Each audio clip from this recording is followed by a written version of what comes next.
বাপি, এই জমির আল কাটার পদ্ধতি কি?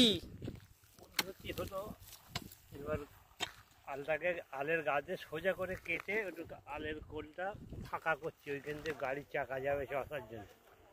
আচ্ছা, মাটিটা খুব শুকনো হয়ে গেছে, ফেটে গেছে, এই যে কিরকম ফাঁকা দেখা যাচ্ছে, এতে কোদালের কোপ ডাইরেক্ট লাগছে না, ওই জন্যে ওই গায়ের থেকে এক কোন কোদালের কোন মেরে এরকম একটা করে ঢালা তুলে নিচ্ছি, এরকম তুলে নিয়ে সরিয়ে দিয়ে তারপর এবার আস্তে আস্তে এরকম সমান করে কেটে নিচ্ছি।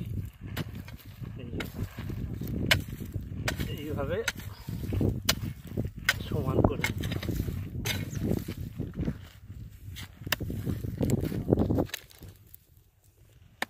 বাপি, যদি সমান মাটি হতো তাহলে কি দুবার করে করতে হতো না একবারে হয়ে যেত? যদি খুব নরম ঝুড়ো নরম মাটি হতো তাহলে আমার একবারই করা হয়ে যেত।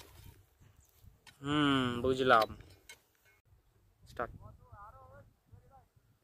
প্রত্যেক ট্রাক্টরে দিয়ে চষার আগেই জমির এই আলের গা এরকম কেটে পরিষ্কার করতে হয়, নাহলে ধারে নাঙলের ফাল গাড়ির ফাল যাবে না, চাষ ভালো হবে না।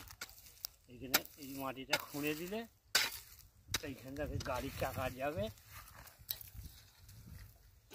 সেই মতো এখানে মাটিটা ভালোভাবে খুঁড়বে। এই জন্য আলের গা কাটতে হয় প্রত্যেক চাষের আগে।